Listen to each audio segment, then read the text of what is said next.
Hello, everyone. Welcome back to another episode of 7-Minute Spotlight. I'm Steve Crawford, and this is where we share stories, ideas, and concepts for inspiration and encouragement. The story today comes from the Bible, and it's from the Gospel of Mark. I'm just going to read from my phone here so you have the right context to understand what we're going to talk about. This is taking place as Jesus is coming in from Galilee, headed into Judea, headed to Jerusalem. This is the week before the last week of his earthly ministry here before he is crucified and then raises again, of course, 3 days later. So they, meaning Jesus, his disciples, and a large crowd came to Jericho. And as they were leaving, there was a blind beggar named Bartimaeus, the son of Timaeus, was sitting by the road. When he heard that it was Jesus the Nazarene, he began to cry out and say, "Jesus, son of David, have mercy on me." Many were sternly telling him to be quiet, but he kept crying out all the more, "Son of David, have mercy on me." And Jesus stopped and said, "Call him here." So they called the blind man and said, "Jesus is asking for you. He's calling for you." And so Bartimaeus stood up, threw aside his cloak, and he came to Jesus. And answering him, Jesus said, "What can I do for you?" And the blind man said to him, "Rabboni," which means rabbi, "I want to regain my sight." And Jesus said to him, "Go, your faith has made you well." Immediately he regained his sight and began to follow him on the road.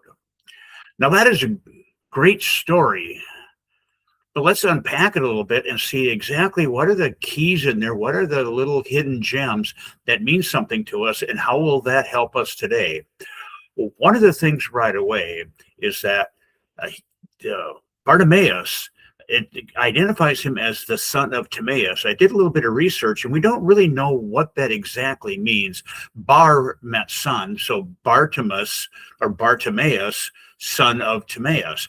And so was there a family recognition? Was this a wealthy or well-renowned family? We don't know.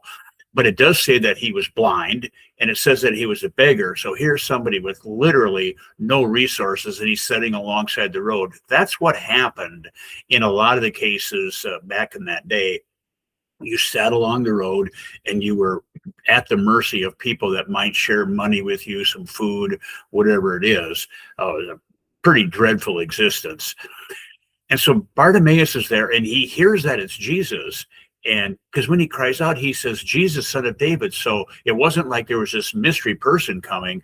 And it was quite a crowd. It wasn't just Jesus and his 12 followers or anything like that. At this point in Jesus' ministry, crowds were gathering and following, and there would have been a lot of, big hubbub, back in the day of, say, when we were growing up. If something big was coming to town, it was in the newspaper, it was on TV, radio. Today, with all the social media and everything, we pretty much know everything that's going on.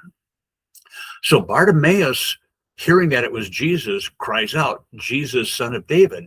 And he didn't say, "Lord, help me. Lord, give me something. Lord, give me my sight." He says, "Jesus, have mercy on me. Jesus, son of David, have mercy on me." He was asking for mercy.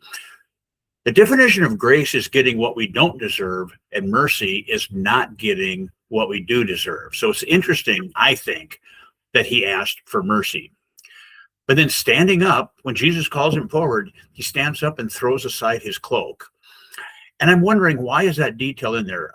Other experts, theologians, historians, whatever, that I've studied and listened to in the past have indicated that if small details are in the gospel, they're there for a reason. And so let's talk about that. He cast aside his cloak.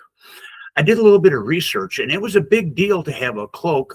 A cloak obviously was to keep you warm, keep you dry, whatever, the article of clothing, but it also was part of a family lineage or an identity. It really may show what family you're from, what your prestige, what your standing in the community is.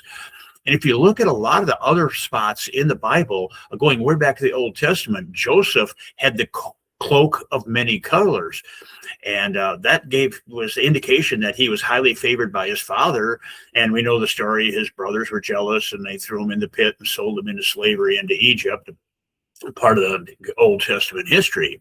But even if we go to the New Testament, John the Baptist, Jesus' cousin, said, whoever has two cloaks should give one to the person that doesn't have one. So it's like, okay, it's important to have a cloak. There's times when Jesus sent his followers out, and one time he says, take with a cloak and a bag and everything. And other times, just don't take a cloak. Probably one of the most significant stories about a cloak, however, is the woman with the hemorrhage. She thinks that if I can just touch the fringe of his cloak, I will be healed. So a cloak was a big deal. Bartimaeus having a cloak, his cloak would have been a big deal. Yet he stands up and casts it aside. A very important part of his life, something that had meaningful, significant value to his life, he cast aside so that he could come to Jesus. And Jesus, as he has said in so many other times, has said, your faith has made you well. So my question today for us, for me, is what is our cloak? What do we need to cast aside? Is it pride, fear, status in the community? Those things are intangible. Or is it something physical? I have to hang on to this possession. My identity is in what kind of car I drive, what kind of house I live in, what type of furniture I have, what is my status within my job, what is my influence in the community. All those things are important. All those things are valuable, and there's nothing wrong with having them. But are we willing to cast them aside to make God, to make Jesus number one in our life? And the thing is that when we cast things aside and we have faith and we regain, we regain our lives, we regain our sight, what happens? We usually end up with more satisfaction, more peace, and more contentment than having focus on the cloak only. So that's something we can think about this week. What are the cloaks in our lives, and do we need to cast them aside? We'd love to hear from you. The contact information is on the screen. Thank you for joining us. God bless you all, and we'll see you on the next one. Goodbye.